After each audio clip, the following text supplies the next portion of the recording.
स्वागत है आप सभी का डाउट नेट की पाठशाला में। मैं हूं रुचि कटियार और हम पढ़ रहे हैं क्लास 9 की विज्ञान के अंतर्गत भौतिक विज्ञान। और भौतिक विज्ञान का बच्चों आखिरी चैप्टर जो कि है ध्वनि। बच्चों ध्वनि का लेक्चर नंबर 2 है आज। तो बच्चों आज की क्लास में बात करने वाले हैं, बहुत इंपॉर्टेंट बातें करेंगे बच्चों, कुछ न्यूमेरिकल्स भी सॉल्व करेंगे। तो आज का लेक्चर बहुत ही ज्यादा इंपॉर्टेंट है। सबसे पहले जान लेते हैं कि आखिरकार इस चैप्टर में हमने अभी तक क्या क्या सीख लिया है। तो बच्चों इस चैप्टर में बेटा अभी तक हमने सीखा है ध्वनि का उत्पादन कैसे होता है, ध्वनि आखिरकार एक जगह से दूसरी जगह कैसे चलती है, यानी कि ध्वनि का संचरण सीखा। बच्चों आज की क्लास में हम बात करेंगे कि अगर ध्वनि एक तरंग है तो आखिरकार कौन सी तरंग है, किस प्रकार की तरंग है। बच्चों इसके बाद हम देखेंगे ध्वनि तरंग के अभिलक्षण, और बच्चों इसके बाद हम देखेंगे कि विभिन्न माध्यमों में ध्वनि की चाल क्या होती है। साथ ही साथ हम ताप का प्रभाव भी देखेंगे ध्वनि की चाल पर। तो चलिए बच्चों क्लास की शुरुआत करते हैं। तो बच्चों सबसे पहले हम लोगों ने कल सीखा था, मतलब पिछली क्लास में अपन ने सीखा था कि जो ध्वनि तरंग है वो एक जगह से दूसरे जगह चलती है। भाई ऑब्वियस सी बात है कि भाई ढोल नगाड़े बज रहे होते हैं दूसरे मोहल्ले में, लेकिन उसकी आवाज हमारे कानों तक आ रही होती है। तो इसका मतलब ध्वनि एक जगह से दूसरी जगह चल रही होती है, ध्वनि का संचरण हो रहा होता है। मैंने आपको ये बोला कि ध्वनि वायु में चल सकती है, ध्वनि जल में चल सकती है, ध्वनि जो है बच्चों आपकी जो है बेटा जी ठोस में चल सकती है। तो बच्चों ठोस, जल और वायु बेटा तीनों ही क्या है, तीनों ही बच्चों जो है माध्यम है। अब बच्चों यहाँ पर बात थी कि भाई ठीक है, तो अगर मान लो अगर मैं ठोस ना लूं, अगर मैं जल ना लूं, अगर मैं वायु ना लूं, मतलब कि अगर मैं कोई माध्यम ही ना लूं, यानी कि अगर मैं निर्वात ले लूं, ऐसा कोई जगह जहां पर कोई भी माध्यम नहीं है, तो वहां पर ध्वनि कैसे चलेगी। तो बच्चों यानी कि ध्वनि के संचरण के लिए क्या माध्यम की आवश्यकता है या नहीं है बच्चों, ये अपने को देखना है एक एक्सपेरिमेंट के माध्यम से। बच्चों एक्सपेरिमेंट हमने किया हुआ है, देखो दोनों ही डायग्राम बच्चों ऑलमोस्ट एक जैसे ही हैं। यहाँ पर हमने क्या किया हुआ है बच्चों, एक जार लिया हुआ है। उस जार के अंदर बेटा देखो एक में हमने बेटा जो है बेल रखी हुई है, बेल है ना, और बच्चों एक में बेटा हमने अंदर रखा हुआ है फोन। दोनों का ही काम एक ही चीज है बेटा, एक तरह का ही है। फोन से भी आवाज निकलेगी और बच्चों बेल से भी आवाज ही निकल रही होगी। फोन भी आवाज कर रहा होगा, बेल भी आवाज कर रही होगी। बच्चों इसके अंदर क्या भरी हुई है, वायु भरी हुई है। एक्सपेरिमेंट बेटा हम लोग कर रहे हैं वायु में। बेटा जार के अंदर क्या है बच्चों, जार के अंदर भरी हुई है वायु, ठीक है। अब हमने क्या किया बच्चों, हमने जो है लगा दिया निर्वात पंप। इसको कभी ऐड किया हुआ है, कुछ काम नहीं हो रहा अभी इसका, बेटा निर्वात पंप लगा दिया है, ठीक है बच्चों। यहाँ देखो निर्वात पंप लगा दिया है। अब बच्चों क्या हुआ, फोन बेटा जो है अपन ने गाना बजाया, बढ़िया गाना बज रहा, तो बेटा अपन को इस जार से आवाज आ रही थी। सेम चीज बेटा अपन को बेल की आवाज सुनाई दे रही थी। अब हमने क्या किया बेटा, अब हमने ये किया कि धीरे धीरे बेटा बाहर का किया, वायु को निकाल लिया। हम क्या कर रहे हैं, धीरे धीरे अंदर की वायु को बाहर निकाल रहे हैं, अंदर की वायु को बाहर निकाल रहे हैं। सेम चीज यहां पर भी कर रहे हैं, अंदर की वायु को बाहर निकाल रहे हैं, ठीक है। अब बच्चों देखो, जैसे जैसे वायु अंदर की कम हो रही है वैसे वैसे हमारे तक आवाज कम आ रही है। उसका रीजन क्या है, हम इसका बेटा साफ साफ मतलब समझ सकते हैं कि अब जो है भाई वायु बाहर निकल रही, मतलब क्या है बेटा, जो बेटा अंदर वायु के कण थे भाई वो भी तो, उनकी संख्या भी तो कम हो गई। जो इस जार के अंदर जो वायु के कण थे उनकी संख्या भी कम हो रही थी। इसका मतलब क्या है, अब जो ध्वनि तरंग है उनको भी भाई चलने के लिए भाई क्या मिले, जगह कम मिल रही है ना। हम कह सकते हैं चलने के लिए कह सकते हैं बच्चों, जैसे कि टकरा के आगे बढ़ रही थी, अब बेटा उनको जो है कह सकते हैं टकराने के लिए जो है कण कम मिल रहे हैं। इसलिए क्या हो रहा है भाई, ध्वनि का संचरण इतनी तेजी से नहीं हो पा रहा है, क्योंकि हमने क्या किया, अंदर जो कण थे उनको और कम कर दिया। हमने अंदर की वायु को और कम किया। बच्चों क्या हुआ, हमें आवाज सुनाई देना और धीमी पड़ गई है ना, और कम पड़ गई। हमने क्या किया बच्चों, एक टाइम पर ऐसा किया कि अंदर की सारी वायु को बाहर निकाल दिया। हमने क्या किया, निर्वात पंप की सहायता से बेटा जो हमारा जार था उस जार के अंदर की सारी वायु को सारी की सारी वायु को बाहर निकाल लिया। बच्चों क्या है, इसके अंदर कोई भी वायु नहीं बची है। सेम चीज बेटा यहाँ पर भी है, इस जार के अंदर कोई वायु नहीं बची है। अब बच्चों जब कोई वायु नहीं बची है बेटा अंदर, सिर्फ और सिर्फ अब क्या हो गया, अब निर्वात। निर्वात मतलब कि जहां पर कुछ भी ना हो। निर्वात मतलब जहां कुछ भी ना हो।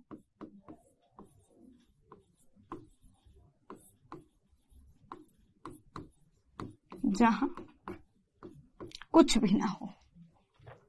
निर्वात मतलब जहां पर कुछ भी ना हो। अब बच्चों हम देख रहे हैं कि यार यहाँ पर तो अंदर कुछ बचा ही नहीं है, तो हम क्या देखेंगे बच्चों कि हमें फोन की आवाज सुनाई देना बंद हो जाएगी। बेटा हमें जो है बेल की आवाज सुनाई देना बंद हो जाएगी, जो घंटी की आवाज सुनाई देना बंद हो जाएगी। इसका बेटा मतलब क्या अंदर घंटी नहीं बज रही है? बज रही है। लेकिन बच्चों जो कंपन उत्पन्न हो रहे हैं बेटा, उन कंपन को आगे जाने के लिए कोई कड़ी नहीं है वहां पर जो उन कंपनों को आगे लेकर जा सके, या कह सकते हैं उस ध्वनि ऊर्जा को जो आगे लेकर जा सके। इस प्रकार से बच्चों यहाँ पर हमें समझ में आ गया है ध्वनि संचरण के लिए माध्यम की आवश्यकता होती है। तो बच्चों यहाँ पर लिखे हैं कि उपर्युक्त प्रयोग से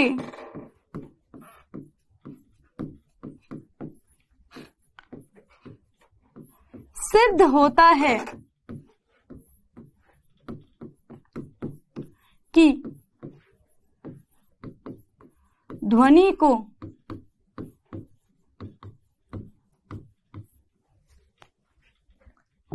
चलने के लिए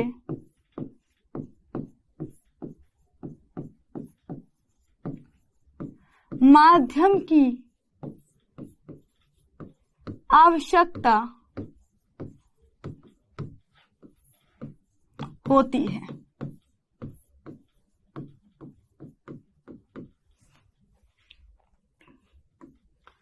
अगर माध्यम नहीं होगा तो ध्वनि नहीं चल पाएगी। यदि बच्चों अगर मैं आपको चंद्रमा पर लेकर चलूं और वहां पर मैं कोशिश करूं आप सभी को पढ़ाने की, तो क्या लगता है हम लोग वहां पर पढ़ पाएंगे? मान लो कि हमें सांस वांस सब आ रही है, लेकिन जो मैं बोल रही हूं, जो बेटा मैं आपको समझा रही हूं, क्या मेरी आवाज आप तक पहुंचेगी? तो बताओ क्या लगता है, कमेंट करो क्या लगता है बच्चों। बिल्कुल सही कहा। हमें लगता है कि भाई अगर हम लोग चंद्रमा पर चल करके पढ़ सकते हैं, तो बच्चों बिल्कुल गलत लगता है, क्योंकि बेटा चंद्रमा पर हमें एक दूसरे की आवाज सुनाई नहीं देगी। उसका रीजन क्या है बेटा, चंद्रमा पर निर्वात है, चंद्रमा पर कुछ भी नहीं है, इसलिए बच्चों चंद्रमा पर जो है हमें आवाज सुनाई नहीं देगी।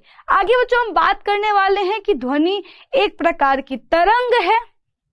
देखो बच्चों, इसको बेटा हम लोग ऐसे समझ सकते हैं कि आप एक स्लंकी ले लो बेटा, है ना बच्चों। स्लंकी बेटा अपन ने क्या किया बच्चों, अपन ने जो है भाई एक जगह आप बैठ गए, एक जगह आपका दोस्त बैठ गया, ठीक है। और बच्चों एक छोर आपने पकड़ के रखा है, एक छोर आपके दोस्त ने पकड़ के रखा है। अब बच्चों आप बेटा स्लंकी को बेटा ऐसे मान लो, है ना बच्चों। अगर आप ऐसे बच्चों हिलाओगे तो बच्चों क्या होगा, स्लंकी बेटा कंपन करना शुरू कर देगी, ठीक है बच्चों। क्या करेगी बेटा, स्लंकी जो है कंपन करना शुरू कर देगी। अब बच्चों अगर आप बेटा स्लंकी के अगर बेटा कंपन को आप देखोगे तो क्या पाओगे कि बच्चों स्लंकी कहीं पास पास है, कहीं दूर दूर, कहीं पास पास, कहीं दूर दूर, कहीं पास पास, कहीं दूर दूर। तो बच्चों कुछ इस तरह की ही बेटा जो है हम कह सकते हैं हमारी ध्वनि तरंग भी चलती है, कि जैसे ही बच्चों अपन ने कल देखा था कि जो हमारे जैसे ही जो है हमारे जो कंपन थे, कंपित वस्तु के जो कंपन थे, जैसे ही कंपन जो है आगे बढ़े, उन्होंने क्या किया, आसपास की वायु को कंपित कर दिया।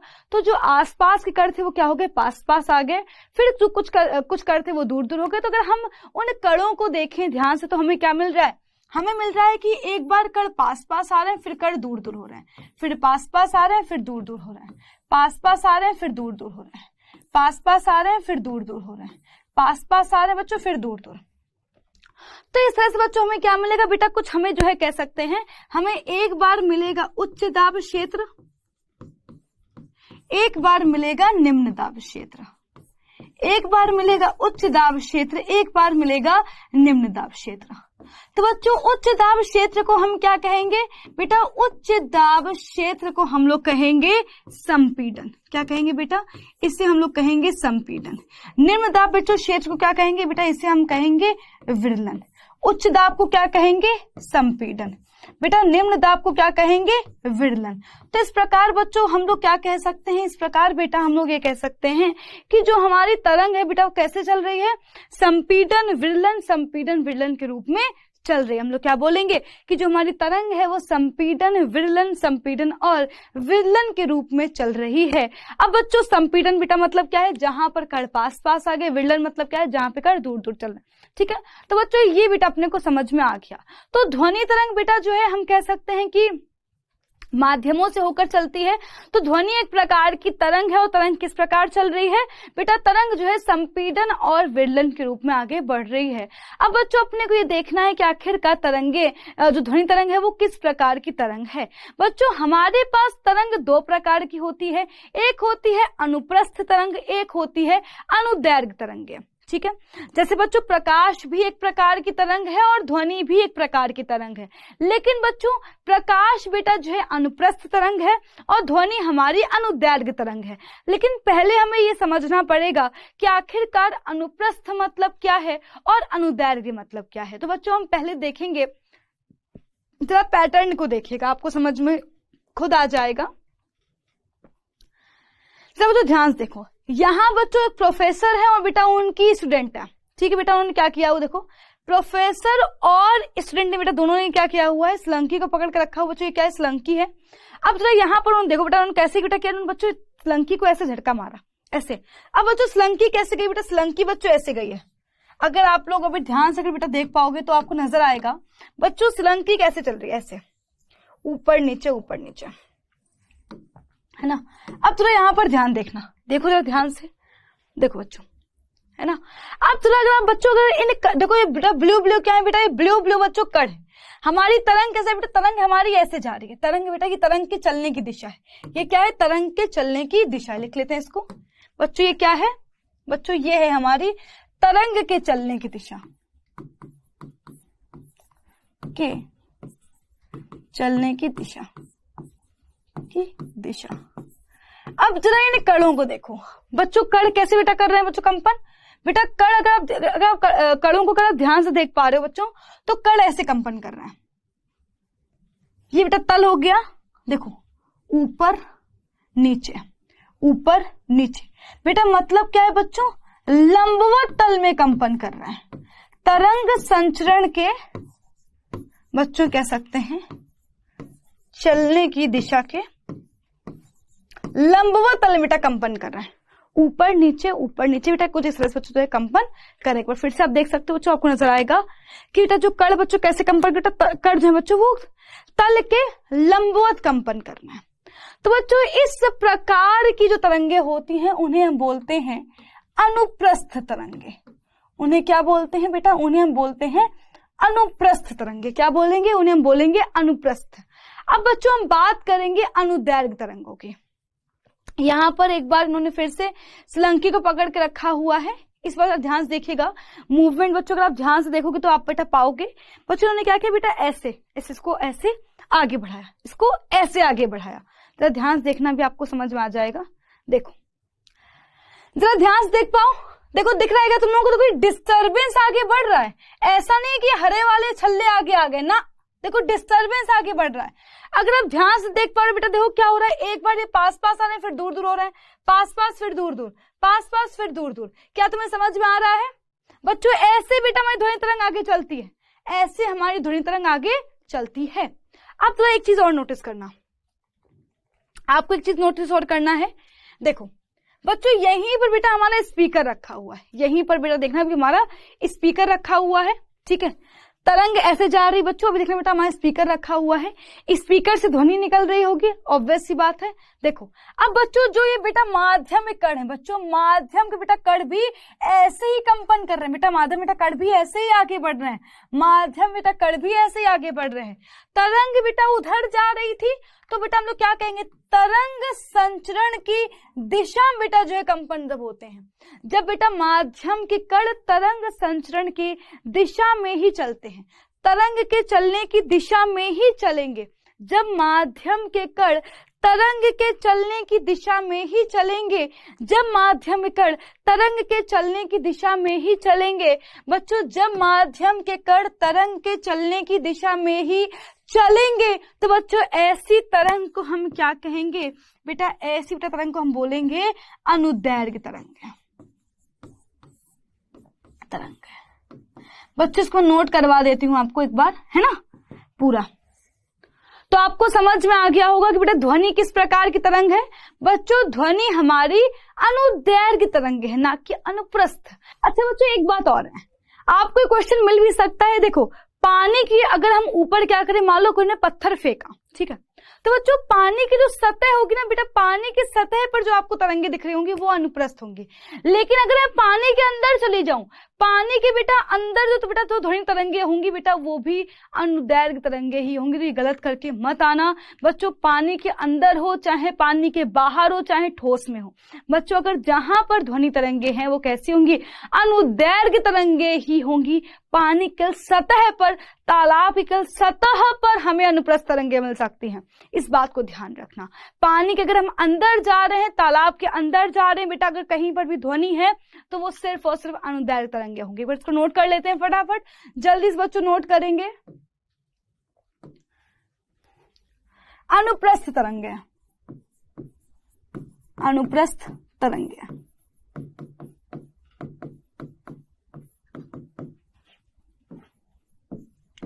जब माध्यम के कण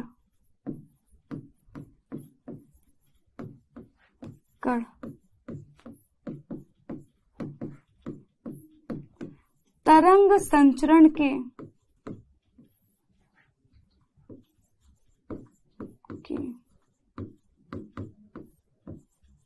दिशा के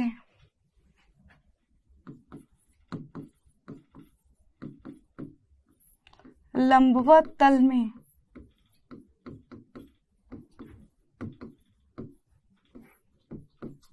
करते हैं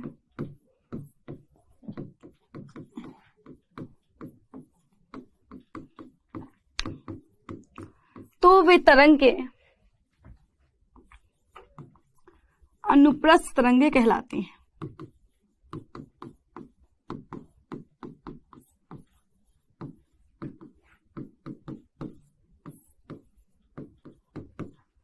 जैसे कि बेटा प्रकाश,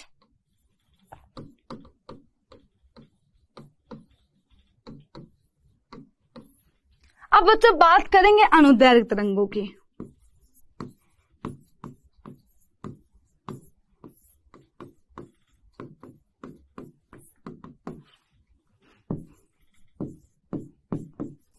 जब माध्यम के कण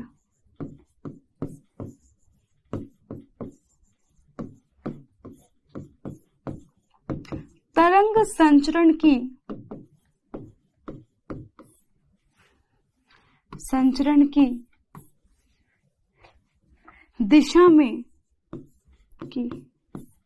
दिशा में कंपन करते हैं या दिशा में गति करते हैं, लिखना दिशा के तल के कंपन करना, गति करना, बात एक ही है। दिशा में कंपन करते हैं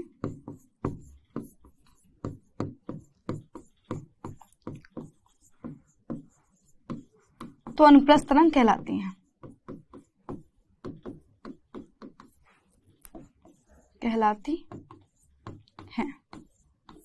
ठीक है, याद रखना। ठीक, आगे बढ़ेंगे बच्चों, चलिए अब बच्चों हम देखने वाले हैं तरंगों के गुण। बेटा तरंगों के अभिलक्षण, जैसे कि तरंग के अभिलक्षण किस तरह के होते हैं?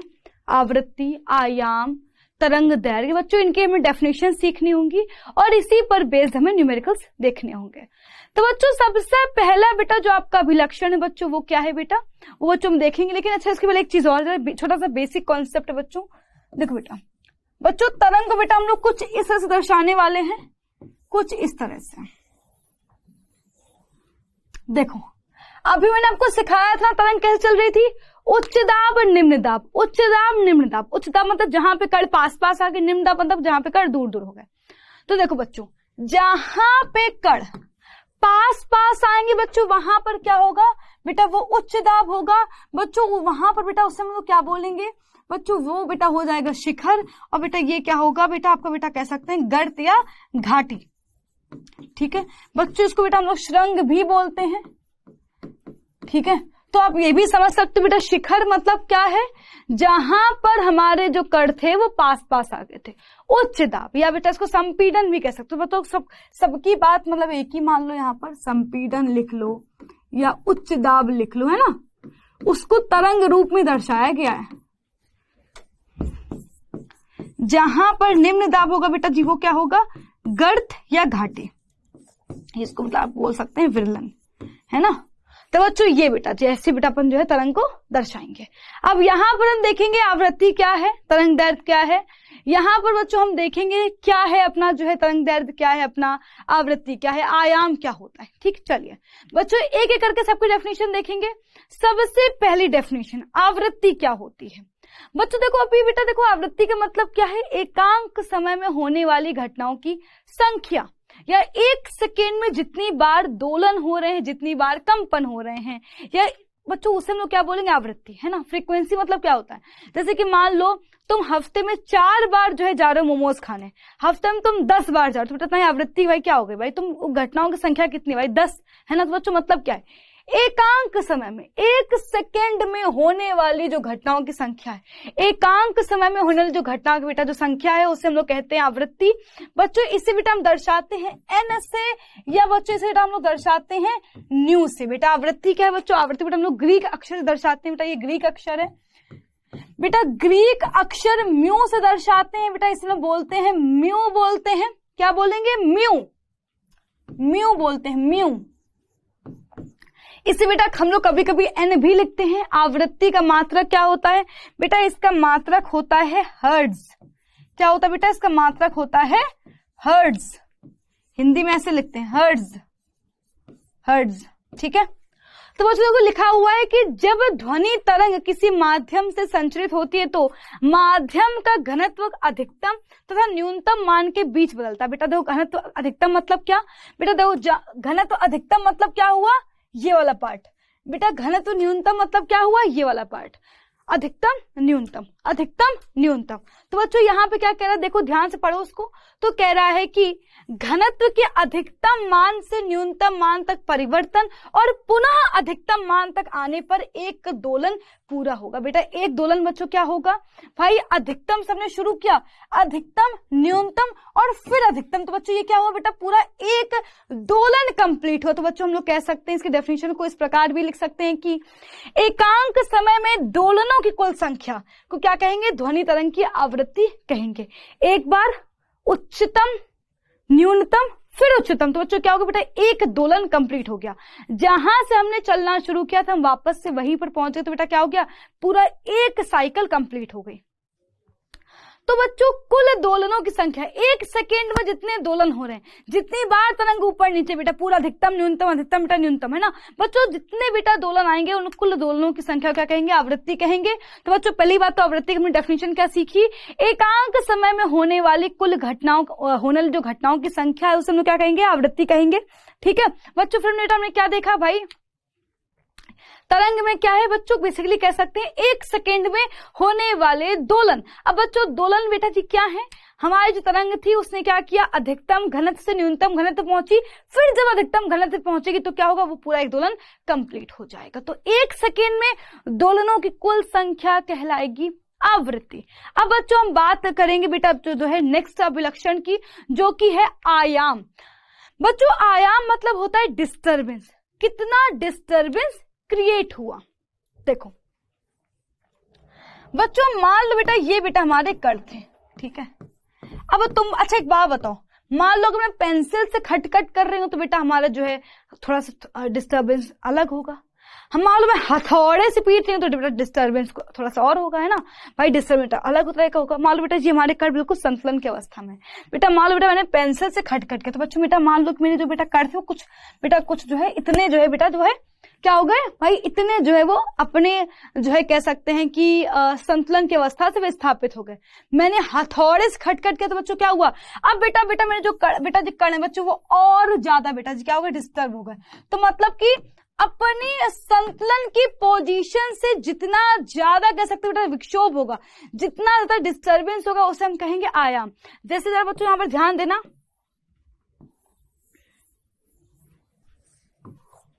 मान लो मेरे पास दो तरंगे हैं, बच्चों तो यहाँ पर ध्यान दो बच्चों, इसका बेटा आयाम क्या है बेटा, इसका आयाम कम है, इसका आयाम कम है, देखो डिस्टर्बेंस कम है, देखो ये बेटा ये आयाम होगा ना, ये क्या है बेटा आयाम, डिस्टर्बेंस इतना छोटा है। देखो तो यहाँ बेटा हमें इतना बेटा सारा दिख रहा है ना। आपने देखा होगा जब हार्ट बहुत ज्यादा पंप करता है, बहुत तेजी धक धक करता है बच्चों, तब का बेटा मान लो ये है ना। तो क्या है, डिस्टर्बेंस बहुत ज्यादा, ये आयाम ज्यादा है, इसका क्या है आयाम अधिक है, अधिक।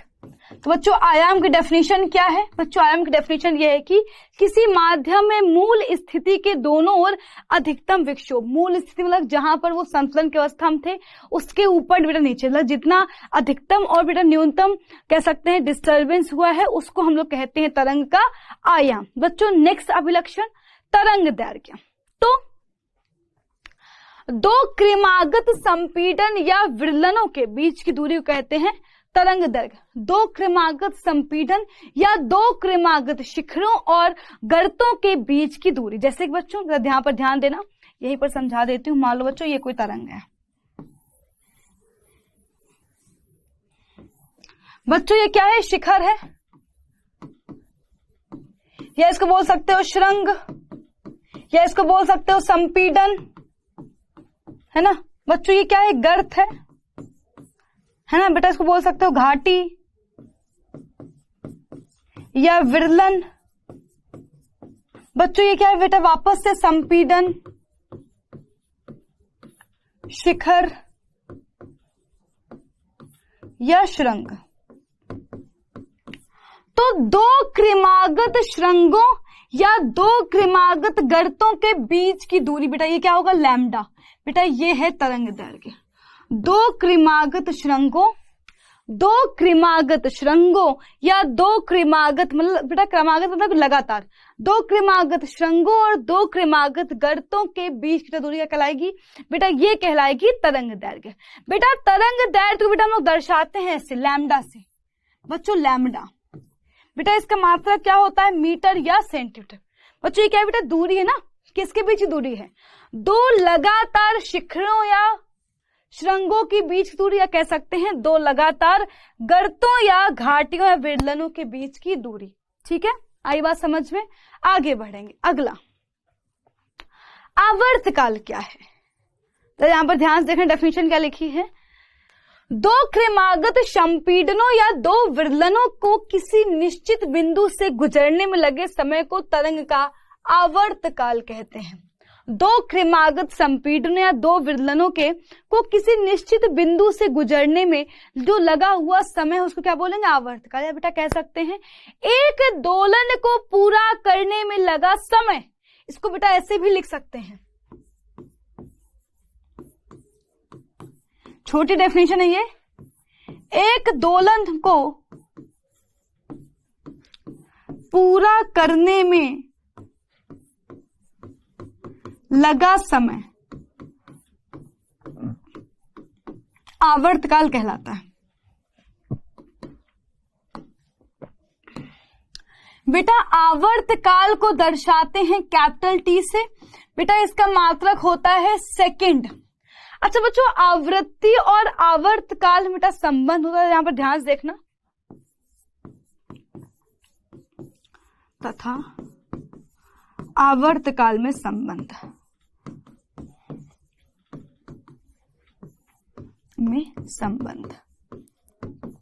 देखो बच्चों यहां पर ध्यान दीजिएगा। बेटा आपकी आवृत्ति बेटा आवर्तकाल क्या होते हैं, एक दूसरे के व्युत्क्रमानुपाती होते हैं। बेटा आवृत्ति बेटा आवर्तकाल क्या होते हैं, दूसरे के व्युत्क्रमानुपाती होते हैं। न्यू बराबर लिख सकते हैं 1/t, बेटा लिख सकते हैं t बराबर 1/न्यू। आवृत्ति और आवर्तकाल बेटा परस्पर क्या होते हैं, व्युत्क्रमानुपाती होते हैं। इतनी बात आपको ध्यान में रखनी है, ठीक है। अब बच्चों हम आगे बढ़ेंगे और बेटा अब हम लोग और अभिलक्षण के बारे में जानने वाले हैं। बेटा अगला है ध्वनि का अभिलक्षण तारत्व। तो बच्चों तो क्या है, तारत्व क्या होता है? तो कह रहा है तारत्व ध्वनि का एक विशेष अभिलक्षण है जिसके कारण हम विभिन्न प्रकार की ध्वनि में विभेद कर सकते हैं। जैसे कि किसी ध्वनि तरंग की आवृत्ति को मस्तिष्क किस प्रकार अनुभव करता है उसे तारत्व कहते हैं। तो बच्चों बेसिकली मतलब क्या है बेटा, तारत्व का बच्चों मतलब ये है कि हम अलग अलग फ्रीक्वेंसी वाली, अलग अलग आवृत्ति वाली बच्चों जो ध्वनियां हैं उसमें विभेद कैसे कर पाएंगे बेटा, उसमें हम विभेद कर पाएंगे तारत्व के कारण ही। मान लो शहनाई भी बज रही है, बांसुरी भी बज रही है, वायलिन भी बज रहा है, तो आप बच्चों इन सब में विभेद कैसे कर पाओगे बेटा? इन सब में बेटा विभेद तारत्व के कारण ही कर पाओगे, ऑब्वियस सी बात है ना। और बच्चों याद रखिएगा बेटा, याद रखिएगा कि जो बच्चों हमारा तारत्व होता है किस पर निर्भर करता है? आवृत्ति पर, ठीक है। जिसकी आवृत्ति ज्यादा उसका तारत्व अधिक। अगर अधिक आवृत्ति तो मतलब क्या, तारत्व भी अधिक। अगर निम्न आवृत्ति तो मतलब क्या, आवृत्ति जो तारत्व बेटा वो भी क्या होगा, कम होगा, तारत्व कम। जरा बच्चों यहाँ पर डायग्राम देखिए बेटा, 2 डायग्राम बना रही हूं मैं, बताना किसमें तारत्व ज्यादा किसमें तारत्व कम।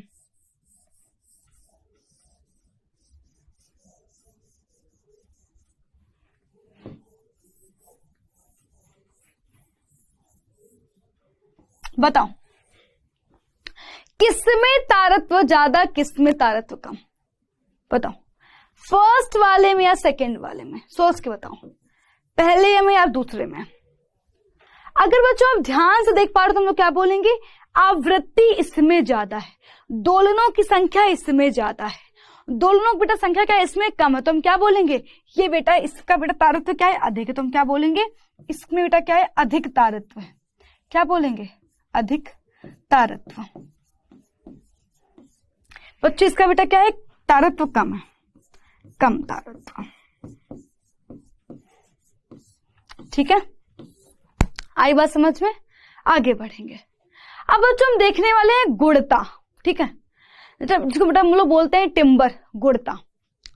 तो ध्वनि का एक विशेष अभिलक्षण जो समान तारत्व वाली तथा प्रबलता की 2 ध्वनियों में अंतर करने में सहायता प्रदान करता है, ध्वनि की गुणता या टिम्बर या लय कहलाती है। तो जब मान लो कि ऐसी कोई तरंगे जिनका तारत्व भी समान है, प्रबलता भी समान है, तो ऐसी 2 ध्वनियों में अंतर करने में जो सहायता करेगा वो कौन करेगा बेटा, ध्वनि की गुणता करेगी। क्या करेगी बेटा, ध्वनि की गुणता करेगी। अगला संगीत तथा शोर। संगीत क्या होता है बच्चों, संगीत बेटा कह सकते हैं जो ऐसी ध्वनियां जो बहुत सारी आवृत्ति का मिश्रण होती है, लेकिन बच्चों उनकी आवाज हमें सुनने में अच्छी लगती है, तो बेटा उसे हम क्या कहेंगे, संगीत। बेटा समान तरह की बेटा आवृत्ति, बेटा बहुत सारी आवृत्ति वाली ध्वनियां, लेकिन बच्चों क्या हो, उनकी हमें आवाज सुनने में अच्छी लगती है, बेटा उसे हम क्या बोलेंगे, शोर बोलेंगे। जैसे कि बच्चों अगर कहीं पर भी अगर हम म्यूजिक कॉन्सर्ट में आते तो बेटा क्या होता है, वहां पर ड्रम भी होगा, वायलिन भी होगी, है ना बच्चों, बांसुरी भी होगी, ढोलक भी होगी, तो बेटा देखो गिटार भी होगा बच्चों। वहां पर क्या है, अलग अलग आवृत्ति वाली बेटा ध्वनियां हैं, लेकिन बच्चों वो क्या होता है, सुनने में अच्छा लगता है। लेकिन अगर मैं बात करूं जैसे कि हॉर्न की, तो कभी ट्रक का हॉर्न बज रहा है, गाड़ी वाले अपना अलग हॉर्न बजा रहे हैं, मोटरसाइकिल अलग पी पी पी कर रहा है, तो बच्चों बेसिकली वहां पर बेटा क्या होगा बच्चों, वो क्या होगा, शोर होगा। ठीक है, आगे बढ़ेंगे बच्चों। प्रबलता तथा मृदुता, है ना बच्चों, प्रबलता, कौन सी ध्वनि प्रबल है, कौन सी ध्वनि मृदु है। बच्चों देखो, जिस ध्वनि का आयाम ज्यादा वो ध्वनि ज्यादा प्रबल होगी, जिस ध्वनि का आयाम कम बेटा वो ध्वनि क्या होगी, कोमल होगी, मृदु होगी। जैसे कि बेटा अगर मान लो टेबल पर पेंसिल से बेटा अगर आवाज करो, खट खट खट खट खट, बेटा क्या होगी, बेटा आयाम छोटा होगा। अगर वहीं पे हथौड़ा ले आओ तो क्या होगा बेटा, आयाम बढ़ जाएगा, डिस्टरबेंस बढ़ जाएगा। तो बच्चों क्या होगा बेटा, इसको हम लोग ऐसे बोल सकते हैं,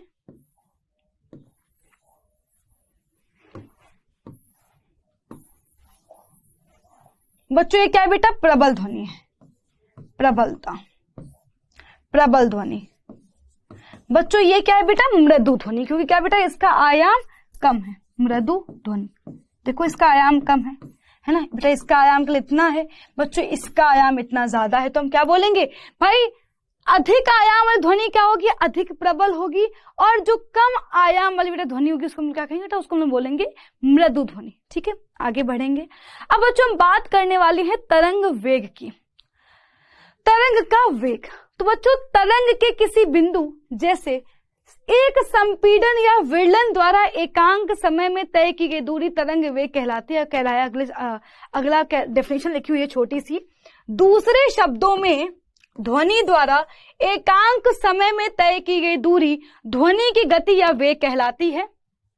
बच्चों फिर देखो यहाँ पर आसान सी डेफिनेशन पे ही जाएंगे।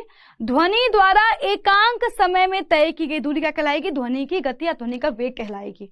बच्चों वेग बेटा बराबर क्या होगा, बताओ यहाँ पर बेटा वेग बराबर बच्चों क्या होगा, क्या होगा वेग बराबर, बच्चों वेग बराबर हो जाएगा दूरी बटे समय, बटे समय। सही है। देखो यहाँ पर वो कह भी रहा था कि तरंग के किसी बिंदु जैसे एक संपीड़न या विरलन द्वारा एकांक समय में तय की दूरी तरंग वेग कहलाती है। बच्चों एक संपीड़न बेटा एक विरलन बेटा जो है बीच की दूरी के बच्चों क्या होगा बेटा, बेसिकली जो है कह सकते हैं एक संपीड़न और बेटा एक विरलन। बच्चों क्या बेटा बेसिकली दूरी ही तो है, एक संपीड़न या कह सकते हैं बच्चों कुल देखो एक संपीड़न कह रहा है, एक संपीड़न या एक विरलन के द्वारा एकांक समय में तय की गई दूरी क्या कहलाएगी, तरंग वेग कहलाएगी। तो बच्चों क्या यहाँ पर तुम ध्यान से देखो बच्चों, क्या यहाँ बेटा दूरी को हम लोग तरंग दैर्घ्य नहीं ले सकते हैं भाई, संपीड़न और विरलन, संपीड़न के बेटा बीच दूरी क्या होगी, तरंग दैर्घ्य। विरलन बेटा बीच दूरी बच्चों क्या होगी, तरंग दैर्घ्य। बच्चों यहाँ पे क्या लिखेंगे हम, दूरी को बच्चों लिखेंगे लैम्डा। बच्चों यहाँ पर समय क्या है, कह रहा है समय है कि एक संपीड़न और एक विरलन द्वारा एकांक समय में तय की गई बेटा दूरी। तो बच्चों यहाँ बेटा समय क्या होगा बेटा, यहाँ पर समय होगा अपना आवर्तकाल। तो यहाँ बच्चों हम क्या लिखेंगे बेटा, वेग बराबर इसको लिख सकते हैं लैम्डा इंटू 1/t। और बच्चों 1/t बेटा क्या होता है, तो बच्चों मैंने आपको सिखाया था कि संबंध होता है न्यू बराबर 1/t। तो यहाँ से आपको एक नया फॉर्मूला भी मिल गया, वेग बराबर लैम्डा इंटू न्यू, या बेटा v बराबर न्यू लैम्डा। यहाँ से आपको एक नया फॉर्मूला मिल गया। इसकी बेटा हम हेल्प से क्या करेंगे, इसकी बेटा हम जो है हेल्प से न्यूमेरिकल सॉल्व करेंगे। तो बच्चों बेसिकली यहाँ पर बेटा क्या होगा, मात्रा क्या होगा, मीटर पर सेकेंड ही होगा। ठीक है, आगे बढ़ेंगे। अच्छा तीव्रता एक और सुन लो, तीव्रता है ना डेफिनेशन। तो किसी एकांक क्षेत्रफल से 1 सेकेंड में गुजरने वाली ध्वनि ऊर्जा को ध्वनि की तीव्रता कहते हैं। कह रहा है कभी कभी प्रबलता और तीव्रता शब्दों का पर्याय के रूप में उपयोग किया जाता है, परंतु दोनों शब्दों का अर्थ समान नहीं है।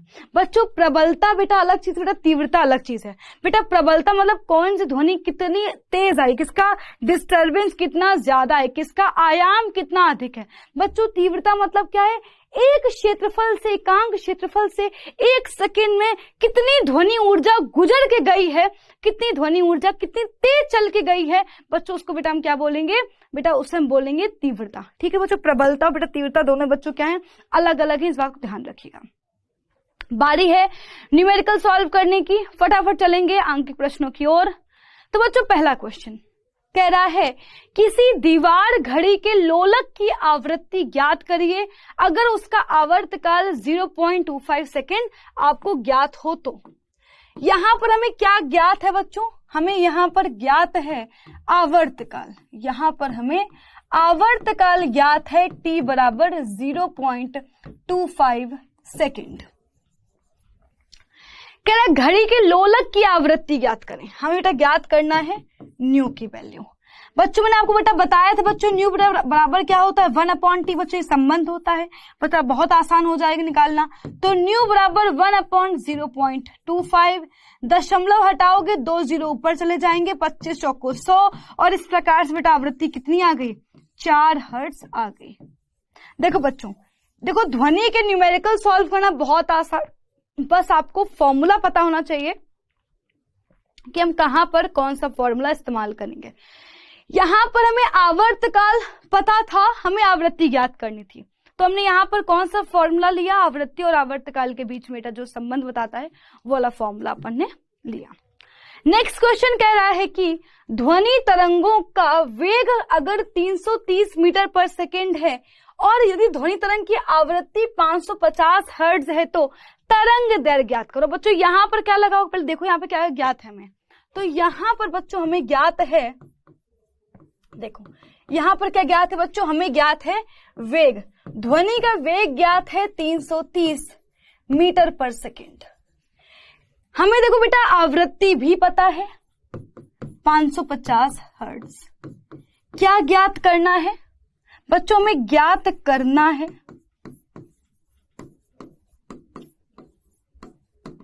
बेटा, हमें ज्ञात करना है तरंग दैर्घ्य लैम्डा। अब बच्चों बताओ यहाँ पर कौन सा फॉर्मूला आ जाएगा। बच्चों यहाँ बेटा हम लगा देंगे v बराबर न्यू इंटू लैम्डा। बच्चों लैम्डा क्या होता है बच्चों, लैम्डा होता है v बटे न्यू। बेटा वेग कितना है बेटा, वेग है अपना 330। आवृत्ति कितनी है बच्चों, आवृत्ति दी है 550। सॉल्व करो इसको तो 11 तिहाई 33, 11 पचे 55। बच्चों यहाँ से कितना आ जाएगा 0.6।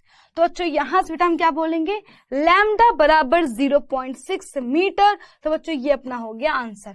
बेटा वेग किसमें था, मीटर पर सेकेंड में था, इसलिए बच्चों अपना तरंग दैर्घ्य बेटा मात्रा क्या आया, मीटर है। तो हम लोग क्या लिखेंगे 0.6 मीटर। आगे बढ़ेंगे, अगला क्वेश्चन कह रहा है दो स्वरित द्विभुज की भुजाओं की आवृत्तियां हमें दी हुई हैं 128 हर्ट्ज 384 हर्ट्ज। कह रहा है इनके द्वारा हवा में उत्पन्न ध्वनियों के तरंग दैर्घ्यों की तुलना करो। अब बच्चों देखो थोड़ा सा यहाँ पर आपको ध्यान देना पड़ेगा। देखो यहाँ पर हमारे पास दो स्वरित भुजाओं की आवृत्तियां दी हैं बेटा, मतलब कि हमें न्यू1 पता है 128 हर्ट्ज, बच्चों में न्यू2 पता है 384 हर्ट्ज। हमें बेटा यहाँ पे ज्ञात करना है तरंग दैर्घ्यों की तुलना। बेटा λ1 अपॉन λ2 बच्चों हमें ज्ञात करना है। लैम्डा तुलना ज्ञात करनी है, तरंग दैर्घ्य की तुलना λ1 अपॉन λ2 हमें ज्ञात करना है। कैसे ज्ञात करेंगे बच्चों, वेग का फॉर्मूला पता था v बराबर न्यू इंटू लैम्डा। बच्चों v1 बराबर क्या हो जाएगा बेटा, ये हो जाएगा न्यू1 इंटू λ1। बच्चों तुलना करनी तो बेटा अपॉन कर लो, v2 बराबर न्यू2 अपॉन λ2। अब बच्चों यहाँ पर अगर आप ध्यान दे पा रहे हो तो बेटा तुलना कहाँ करनी है, हवा में तुलना करनी है। और बेटा हवा में बेटा जो है वेग कितना होगा 344 ही होगा। तो बच्चों मतलब क्या है बेटा, हवा में बेटा जो है बच्चों पहली वाली बेटा जो हमारी बेटा स्वरित बेटा द्विभुज की जो बेटा भुजा थी उसका बेटा वेग कितना होगा 300 बेटा 30 बच्चों कह सकते हैं यहाँ पे 344 कह लो बेटा 330 कह लो है ना, 330 बच्चों। दूसरा बेटा क्या होगा बच्चों, ये भी 330 होगा। तो ये क्या होगा आपस में कैंसिल आउट हो जाएंगे। तो बच्चों क्या हम वही यहाँ पर लिख सकते हैं, तुलना कहाँ करी जा रही है, हवा में करी जा रही है। बच्चों हवा में क्या होगा v1 बेटा बराबर क्या होगा v2 हो जाएगा। तो बच्चों अपने पास क्या बचेगा बेटा, हमारे पास बच्चों हो जाएगा सिर्फ देखो यहाँ पर तो कुछ बचेगा नहीं, तो आपस में कैंसिल आउट हो गए है ना बच्चों। तो यहाँ बेटा क्या करेंगे अपन लोग, न्यू1 λ1 अपॉन न्यू2 λ2 इक्वल्स बेटा क्या बचा अपन पास 1 बचा। तो बेटा इसको इधर भेज दो तो क्या हो जाएगा, इसको इधर भेज दो। तो इसको थोड़ा सा अपन लिख लेते हैं साइड में।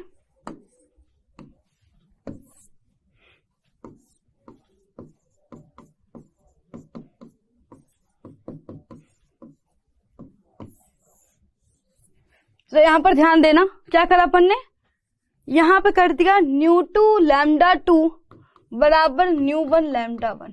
λ1 अपॉन λ2 ज्ञात करना है। तो बच्चों इसको बेटा भेज दो उधर, λ2 को तो बेटा क्या हो जाएगा, ये हो जाएगा न्यू1 सॉरी बेटा λ2 को इसके नीचे भेज दो बेटा, न्यू1 को यहाँ भेज दो। तो अपने पास क्या बच जाएगा, हमारे पास बच्चों यहां से आ जाएगा, थोड़ा ध्यान देना, टफ नहीं है लेकिन देखने में टफ लग रहा होगा, λ1 अपॉन λ2। यहाँ पर ये मत करना कि मैम ये 1/2 है, यहाँ 2/1 तो ये गलत नहीं, यहाँ पर बच्चों 2/1 ही रहेगा। न्यू2 अपॉन न्यू1 इक्वल्स टू λ1 अपॉन λ2। अब जरा यहाँ पर ध्यान दो, तो हमें न्यू2 और न्यू1 की वैल्यू पता है। न्यू2 कितना है 384, न्यू1 कितना है 128, λ1 अपॉन λ2। बच्चों 128 यहाँ बच्चों आपका आ जाएगा 384, देख लो 3 3 24 2 3 4 है ना, 6 2 8 3 3। हाँ बच्चों 128 दिया 384। तो बच्चों यहाँ से क्या आ जाएगा 3/1। तो बच्चों हमारे पास क्या आ गया, यहां से बेटा हमारे पास आ गया λ1 अनुपात λ2 बराबर 3:1। बच्चों क्या आ गया बेटा हमारे पास λ1 रेशियो λ2 इक्वल टू कितना आ गया 3:1 आ गया हमारे पास। तो हमसे ये पूछा गया था, तुलना हमें ज्ञात करनी थी। हमें क्या पता था बेटा, हमें पता था V1 बराबर 128 हर्ट्ज बेटा, सॉरी न्यू1 बराबर 128 हर्ट्ज, न्यू2 बराबर 384 हर्ट्ज। ज्ञात करना था λ1 अपॉन λ2। हमने फॉर्मूला में पता था V1 बराबर न्यू1 इंटू λ1 बेटा, V2 बराबर क्या होगा λ2 इंटू न्यू2 बेटा, V1 बेटा V2 दोनों क्या होंगे हवा में है बच्चों। तो इसका मतलब क्या है, हवा में ध्वनि का वेग 1 होगा, दोनों ही ध्वनि तो ध्वनियां आ रही हैं बच्चों, क्या होगा उनका वेग 1 ही होगा, 330 ही होगा, आपस में कैंसिल आउट हो गए। तो बच्चों क्या बच गया 1 इक्वल्स टू न्यू1 λ1 अपॉन न्यू2 λ2, न्यू2 λ2 को इधर भेज दिया बच्चों। फिर हमें ज्ञात करना था λ1 अपॉन λ2। तो बच्चों हमने क्या किया, λ2 को इसके नीचे भेजा, न्यू1 को इसके नीचे भेजा, तो अपने को क्या मिल गया न्यू2 अपॉन न्यू2 equals to λ1 upon λ2। Value put कर अपना आंसर आ गया। अगर आप इन क्वेश्चंस को अपनी कॉपी में सॉल्व करोगे आपको साफ साफ समझ में आएगा कि हम लोगों ने कौन कौन से स्टेप्स फॉलो किए। आगे बढ़ेंगे बच्चों, ये बेटा अपना जो है लास्ट न्यूमेरिकल है, ध्यान से देखना। सो क्वेश्चन कह रहा है कि एक आदमी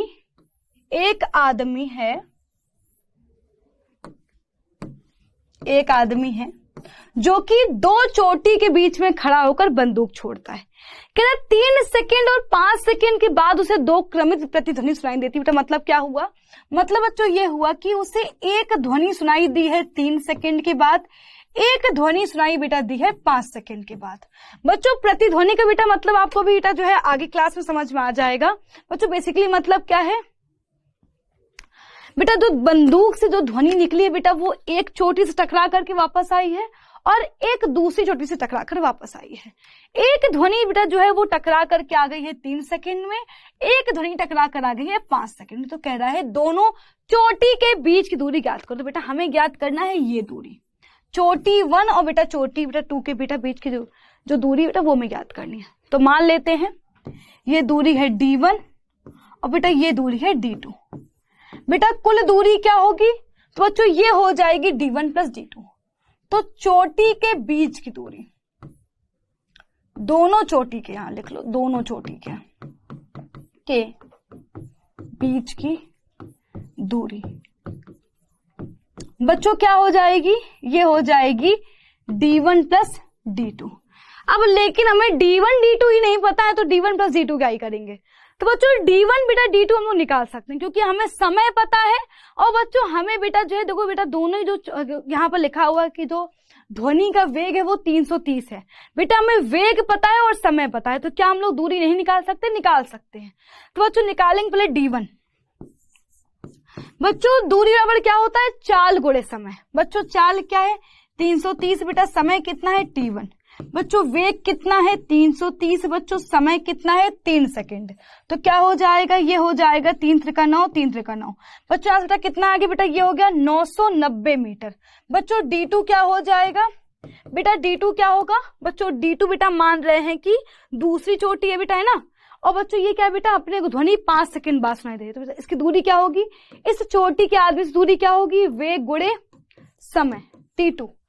V कितना है 330 है बच्चों, समय कितना है 5, मल्टीप्लाई कर दो, 5 नहीं 15, हाथ से लगा 1, 5 से 15 16, 1650 ठीक है मीटर। बच्चों अब यहाँ बेटा बताओ कुल दूरी क्या हो जाएगी, तो 990 प्लस 1650। और बेटा यहां से अपन लोग बच्चों सॉल्व कर लें तो कितना आ जाएगा, 1650 में 990 जोड़ तो कितना आ जाएगा 0, है ना। बच्चों कितना होगा, ये अपना हो जाएगा 9 10 11 12 13 14 ठीक है, 9 6 15 16 और 1 1 2 2640 मीटर पर सेकेंड, बेसिकली मीटर 2640 मीटर। एक ध्वनि सुनाई दी है अपने को 3 सेकंड बाद, दूसरी ध्वनि सुनाई दी है अपने को 5 सेकंड बाद, ठीक है। चोटियों के बीच की दूरी पूछी गई है, क्या होगी D1 प्लस D2। D1 कैसे निकाला, वेग गुणे समय किया, वेग कितना है 330 है, समय कितना था 3, तो 3 Trika 9, 3 Trika 9। v into T2। बेटा वेग कितना 330, बेटा कितनी देर बाद में सुनाई दी है? 5 सेकेंड बाद ध्वनि सुनाई पड़ी है। तो 330 गुणे 5 कितना आ गया बच्चों? यहां से आगे बेटा 5 से 15 और 5 से 15 1650। बच्चों दूरी क्या होगी? इन दोनों को जोड़ दिया, 990 प्लस 1650 किया 2640 मीटर आ गया बच्चों। ये अपना आंसर हो गया। ठीक है, चलो अब बच्चों हम लोग देखने वाले हैं कि ध्वनि के वेग पर ताप का प्रभाव क्या होगा। याद रखना, टेम्परेचर जितना कम करोगे बेटा आपको ध्वनि का जो वेग है उतना कम होता हुआ दिखाई देगा बेटा, उतनी आपको ध्वनि स्लो चलती हुई दिखाई पड़ेगी। तो लिखा हुआ है कि किसी भी माध्यम में अगर हम लोग तापक्रम में वृद्धि करते हैं तो ध्वनि का वेग या चाल बढ़ जाती है, और अगर हम वहीं पर टेम्परेचर में कमी करें तो बच्चों क्या होगा बेटा? ध्वनि की चाल में कमी आती है। तो कह रहा है यदि बच्चों हम लोग देख भी सकते हैं कि गर्मी के दिनों में क्या होता है, जाड़े की अपेक्षा अधिक साफ सुनाई पड़ता है। जैसे बच्चों मान लो कभी आप लोग ध्यान से अगर देख पाओ, मान लो सुबह उठो तुम 3-4 बजे, ठंड में सुबह 3-4 बजे उठो, और तो बच्चों आप क्या पाओगे? आप बेटा वहां पर पाओगे कि सुबह अगर बेटा हम लोग देखें तो बच्चों ठंड में क्या होता है? कोहरा वोहरा बहुत ज्यादा होता है। तो बच्चों उस टाइम बेटा आपको क्या समझ में आएगा? बेटा उस टाइम पे आपको साफ साफ समझ में आ जाएगा कि हमें क्या हो रहा है, बहुत तेज बोलना पड़ रहा है, कि ध्वनि की चाल क्या होगी? मंद हो गई, धीमी पड़ गई है। तो जैसे ही टेम्परेचर बढ़ेगा ध्वनि की चाल बढ़ जाएगी। देखो यहाँ पर दिया भी हुआ है कि 0 डिग्री सेल्सियस पर हवा में ध्वनि का वेग होता है 331, वहीं पर 22 डिग्री सेल्सियस पर ध्वनि का वेग होता है 344। तो अगर टेम्परेचर 22 डिग्री सेल्सियस मान लो गर्मी के दिन है तो बेटा ध्वनि की चाल होगी 344, और वहीं पर बहुत जाड़ा है लगभग 0 डिग्री सेल्सियस, तो क्या होगा? ध्वनि का वेग होगा 331। टेम्परेचर कम तो ध्वनि की चाल कम, टेम्परेचर ज्यादा तो ध्वनि का चाल ज्यादा। ठीक है, तो बच्चों एक चीज हम लोग और देख लेते हैं बेटा, ध्वनि की ये बेटा बेसिकली लिस्ट जो है मैंने आप लोगों की बुक से उठाई, आप लोग अपनी बुक में देख भी सकते हो कि अलग अलग माध्यम में ध्वनि की चाल और कैसे कैसे उसमें जो है टेम्परेचर का फर्क पड़ रहा है। ठोस में अगर हम देखें तो एल्यूमिनियम में चाल होती है 6420, ठीक है, और देखो बेटा ध्वनि की चाल है 25 डिग्री सेल्सियस पर। निकिल में 6040, स्टील में 5960, लोहा में 5950, कांच में 3980, समुद्री जल में 1531, मिथेनॉल में 1103, हाइड्रोजन में 1284, हीलियम में 965 और वायु में लगभग 346, सल्फर डाइऑक्साइड में 213। तो बच्चों ये गैस, द्रव और बेटा ठोस में अलग अलग ठोसों, अलग अलग द्रवों बेटा अलग अलग गैसों बच्चों जो है ये ध्वनि की चाल दी हुई थी। सबसे ज्यादा जो हमारी जो ध्वनि की चाल होगी वो किसमें होगी? एल्यूमिनियम में होगी, लगभग 6420 मीटर पर सेकेंड बच्चों 25 डिग्री सेल्सियस पर। ठीक है, चलिए अब बच्चों बारी है क्विज करने की। जल्दी से बच्चों हम लोग देखेंगे क्या है क्विज के क्वेश्चंस। सो क्विज का फर्स्ट क्वेश्चन ये रहा कि ध्वनि तरंगे होती हैं अनुदैर्घ्य, अनुप्रस्थ, कुछ अनुदैर्घ्य कुछ अनुप्रस्थ, या इनमें से कोई नहीं।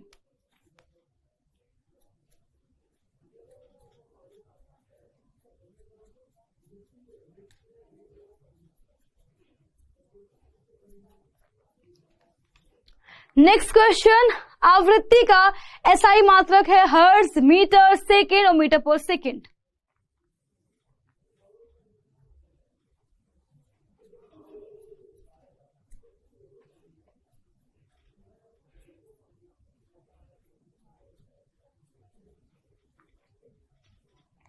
फटाफट आंसर देखेंगे तो फर्स्ट क्वेश्चन था ध्वनि तरंगे होती हैं। बच्चों ध्वनि तरंगे होती हैं अनुदैर्घ्य तरंगे, ना कि अनुप्रस्थ। आवृत्ति का एसआई मात्रक बेटा हर्ट्ज होता है। तो बच्चों हमने आज की क्लास में सीखा ध्वनि एक तरंग है, ध्वनि किस प्रकार की तरंग है ये भी हमने देखा, ध्वनि तरंग के अभिलक्षण देखे और बेटा विभिन्न माध्यमों में ध्वनि की चाल देखी, साथ ही साथ ध्वनि की चाल पर टेम्परेचर का क्या फर्क होता है वो भी हमने देखा। नेक्स्ट बेटा क्लास में हम पढ़ेंगे ध्वनि का परावर्तन। तो बच्चों मिलते हैं अगली क्लास में, तब तक के लिए बाय बाय, टेक केयर, अपना ख्याल रखिए, बाय बाय।